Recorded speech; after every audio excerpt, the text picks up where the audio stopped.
Hello, thank you so much for clicking on this video. This will be my breakdown for episode 6 of the Book of Boba Fett. From the desert comes a stranger. So let's get into this. Whoa, that was amazing. I mean, Disney Plus has never been this good. And Marvel or Star Wars, this was incredible. I mean, this was movie level of entertainment. In fact, this reminded me a little bit of Spider-Man No Way Home because of the surprises that are in this episode. Now, I suspected that many of these characters will show up, but in the context in which they show up really makes a big difference.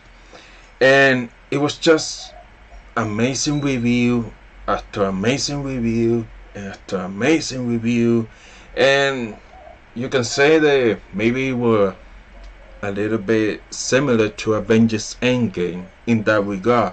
It's just review after review, and it was just glorious to see. Now, Dave Filoni directing and co-writing here with Jon Favreau. This was movie level. Now, Filoni making this incredible episode.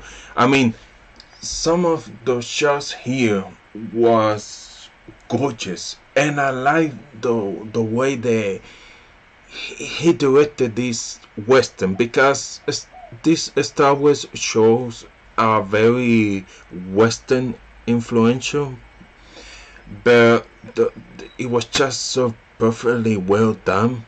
And Dave Filoni, he's getting even better and better doing live action Star Wars. So great for him. Now, Filoni made it clear here that he's the real star of Star Wars, and he's the true heir of George Lucas' empire here, which makes sense because Lucas did mentor him, and it seems that Lucas did have important lessons to talk. And I mean, what Filoni is doing here, along with Favreau, of course, but Filoni really, he just nailed Star Wars. He understands everything. He makes everything so well, perfectly. He knows to the character that he wants to bring and the story he wants to tell. It's just fascinating. Now, I think this is the best Star Wars has ever been. This good. Now, I really love the original Star Wars movies, and I really enjoy the prequels, but I think this is on a whole new level here, and I'm so happy with it. Now, Boba Fett got benched in this week again, but I mean, at least he showed up for one scene, but I think he didn't even have any dialogue in it. So yes, and that was sad, especially now that maybe the two best episodes of this show are the one where Boba Fett isn't in it. He was here, but he was just for one scene, and that's it. And this is his own show. But we still have one episode left, so let's see. I still like the character so much of Boba Fett. Now, Filoni has built a deep bench of characters and lore over on animation with Star Wars Clone Wars and Star Wars Rebels. And now we makeup and VFX finally gotten to a point where they can bring all those elements into live action. I mean, just think about the stagecraft they invented for the Mandalorian, and then bringing down the cost of live action as well. So fascinating to see. Now, Mark Hamill, with the help of course, was able to deliver a seamless performance of his return of the Jedi. I mean, seeing Luke Skywalker here, it was just so great. And I like what Filoni here, that he brings character from the animation, but also he brings some old characters from George Lucas, like Luke Skywalker. So I really like what he did here. And I mean, you can see that yes, Sebastian Stan really looks similar here to Luke Skywalker, and he can play there. But I think this was more better in a way that seeing Mark Hamill again, his face, of course, he's with a double, and it made it feel he was like reunite with Yoda in a way, like in Dagobah, with the teaching and all that with Grogu. It reminds me of that. Now, look, me, I think what's interesting here is that Luke makes Grogu choose between Mando and the Jedi. He can have both. I mean, he can have the Beskar armor and the lightsaber. That's ridiculous. Now, I seen things that I pretty much believe that they are from real sources. Truly, they are trust. That Grogu will be in Mando season 3. So it was seen that he chooses the armor instead of the Jedi. Like there was any doubt about that. And I think the only question is if we're going to see that in next week's episode, or we have to wait to Mando season 3. I hope he chooses in next week's episode. Now, it was interesting to see the Jedi school being built, as we also kind of saw her being destroyed in The Last Jedi. Now, I did enjoy Luke's teaching. I think the true purpose here was to upgrade Grogu, so he was ready for more action in Mando season 3. Now, I think that was the point of all this, of his training and his teaching with Luke. Although I think that his jumping needs some work. It doesn't feel like very convincing. Even in Star Wars Episode 3, Yoda didn't look that convincing when he was jumping all around. So I think they need to work better on that.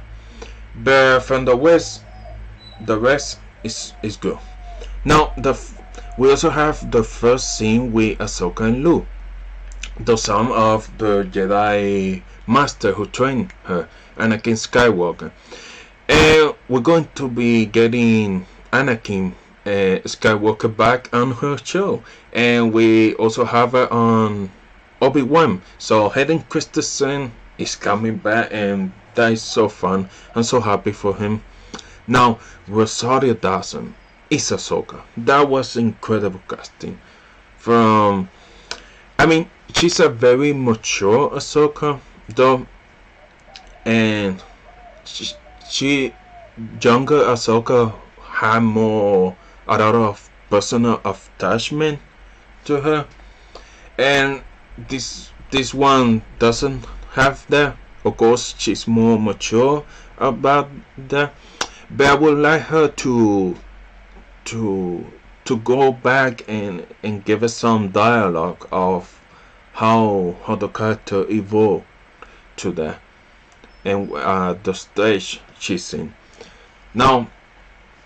How well done Luke Skywalker was here. It was just mind-boggling. I mean, this is a major step for Hollywood, and the story they can tell with this, whether you like it or not, this is game-changing. Now, the other big surprise at this episode was the return of Cobb Vance with Timothy Olyphant. Obviously, Cobb Vance's storyline was to show how the Pikes are becoming a real problem for all of Tatooine, but the show to show this without Boba Fett on his own show and to use Cobb Vance instead, I think it was just insane to do that. But that was a decision they made. Now Timothy Olyphant justifies coming back, by the way, so excited for that, can't wait. Now he knocked it out of the park here, delivering strong western vibes. And Cobb Vanth, he went from being the man who was out of the desert and kissed over the chest of spies into the wind. Very poetic, don't you think? Now, to recognize a fellow threat when he was out of the desert. And they both enter the same way. Him and Cobb Bane. Yes, we finally have Cobb Bane in live action. Now, story-wise, Cobb Bane, of course, he is here to convince the town to fight, because they were like, it's not a problem.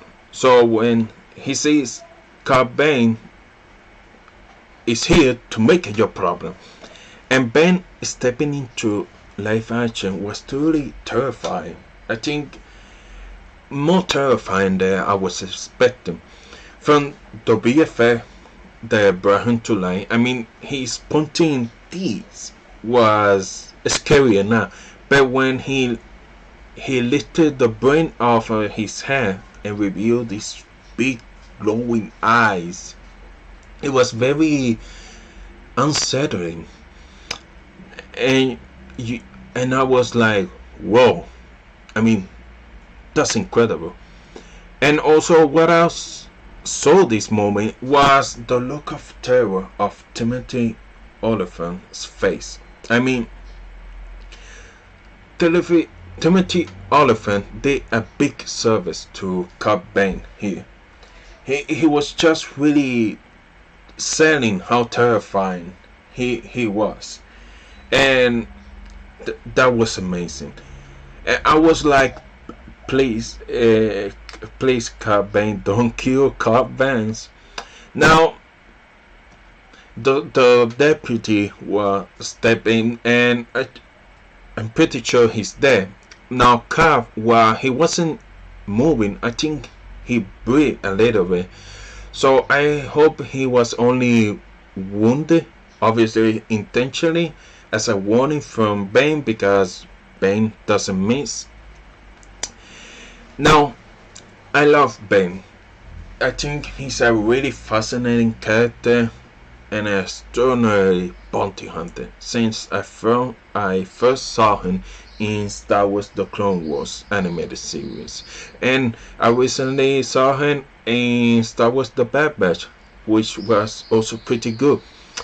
Now, so at this point, anyone from the Filoni verse is a fair game. So probably will be showing up on Disney Plus and maybe even beyond in movies and all of that. Now, to further drive home that the Pikes are nothing but bad news, they blow up the cantina and Jennifer Beals' character. So the show has really stakes in it. The threat is real. Now, I love Mando's new ship. I think, and the way that he was flying by, and the vibration in the coupling. I think it was done incredibly well. Now, one episode left of the Book of Boba Fett, so I'm very curious how they're going to tie all this together in the final episode next week. So, I mean, there are a lot of characters showing up. Maybe we'll get Kira by the next episode. That would be fascinating to see. But I mean, we already have so many great characters in this just one episode. And I'm pretty sure that we're going to see again Cobb Bane. So yes, I'm excited. So let me know in the comments below, what do you think of this episode. If you enjoyed this video, hit the like button, consider subscribe to the channel, and share this video with your friends. And thank you so much for watching. Bye bye.